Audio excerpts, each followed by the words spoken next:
La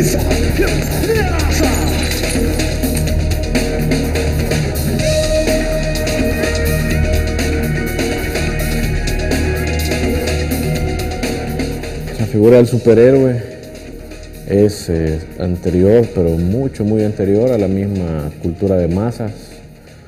Me parece que incluso en las primeras muestras de literatura occidental, literatura fantástica, lo vemos en la Ilíada, en la Odisea. Vemos ahí hombres que tienen poderes más allá de lo natural, que encarnan todas las virtudes, ¿verdad? El bueno, el noble, el que salva a la heroína, el que va a salvar a su nación, etc. Pues yo creo que cada cuestión generacional de la humanidad ha tenido sus héroes, pues. La única diferencia ha venido siendo cómo pues, los visten y cómo ellos los perciben desde el punto de vista en el que pues, los poderes que tienen y todo eso pues, relativamente vienen a ser casi los mismos, ¿no? Según Platón, en la antigüedad los héroes eran semidioses nacidos de la unión de un dios con una mujer mortal o de un hombre mortal con una diosa. En la era moderna, en 1933, y en medio del auge de la prensa de entretenimiento en Estados Unidos, nace el cómic Superman, un personaje símbolo de esperanza que sus creadores imaginaron con las virtudes de dos grandes héroes míticos, Hércules y Sansón.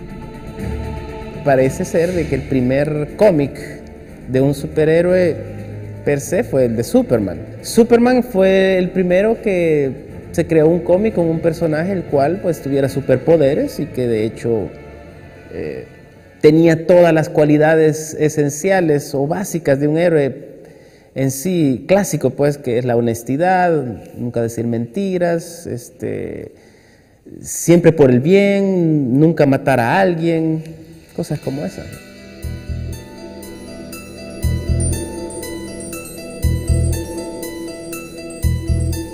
Los héroes por excelencia son los de Marvel, que Marvel empezó con tres personas fundadoras que son Stan Lee, Jack Kirby y Steve Ditko.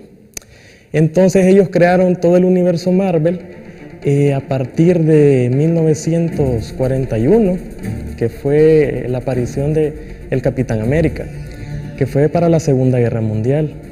Entonces ellos querían sacar un héroe patriótico, un cazador de nazis, ¿verdad?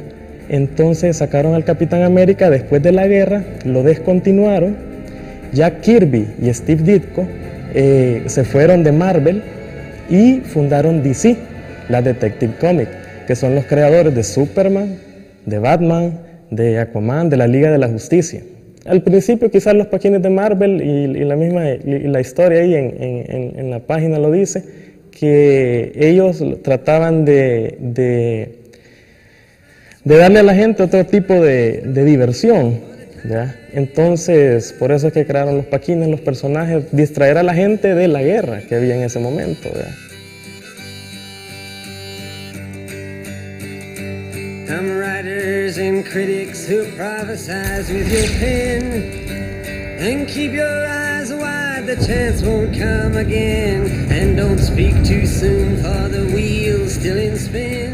No es monopolio de la sociedad estadounidense, me parece que se pueden encontrar también superhéroes en distintas culturas. En Japón, por ejemplo, tiene una larga tradición de sci-fi y de literatura fantástica que incluye a la figura del héroe, del superhéroe. Igual puedes encontrar en Europa.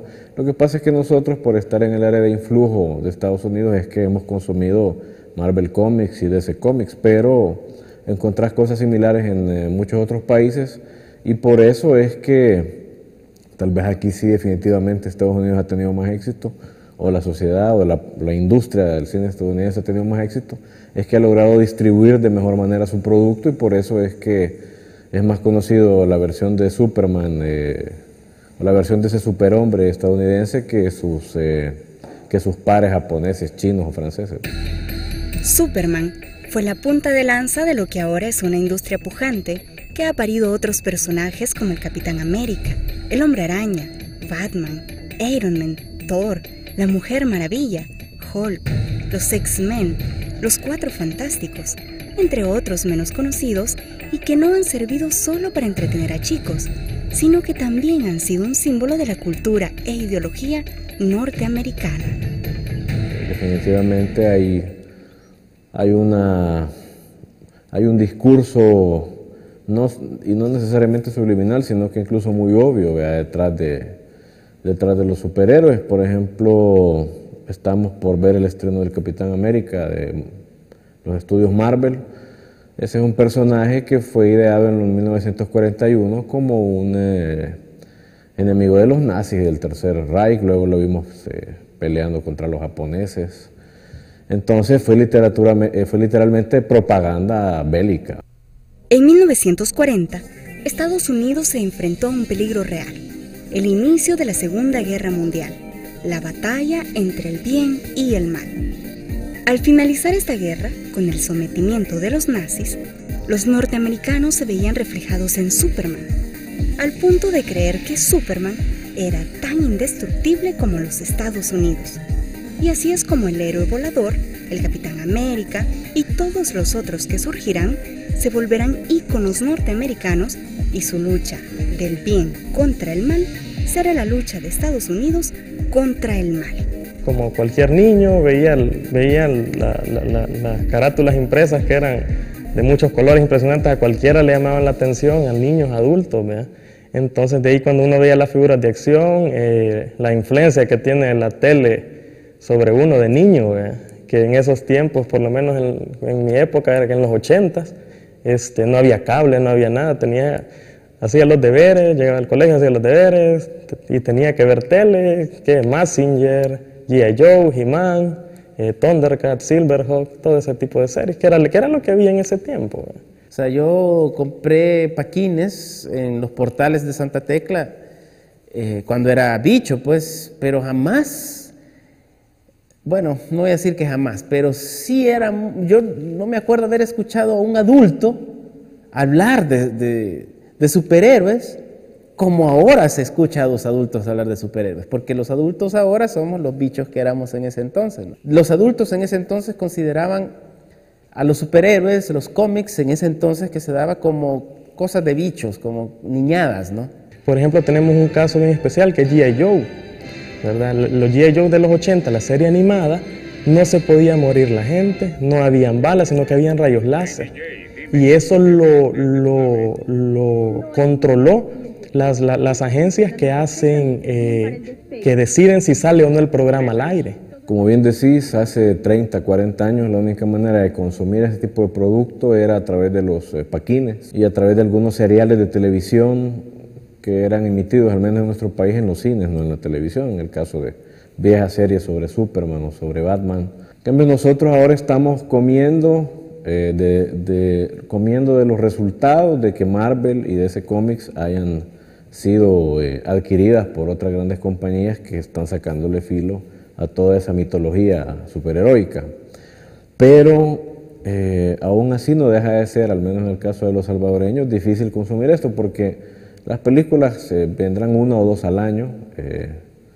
Son películas que por su lógica de producción, por los efectos especiales multimillonarios, etcétera, pues no es como hacer frijoles, ¿veas?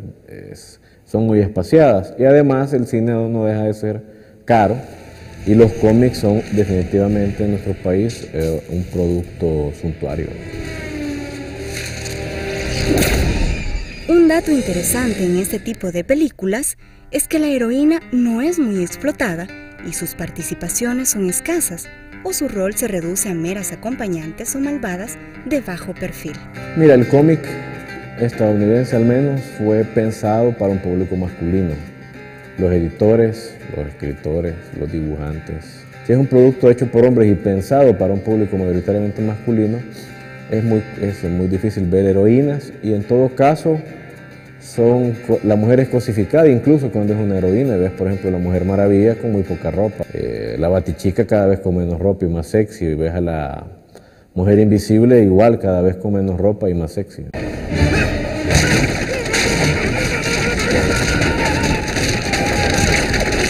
Generaciones de todo el mundo aún se sacuden por la noticia increíble, tal vez el evento más importante en la historia reciente. Les repito, el superhombre existe y es norteamericano.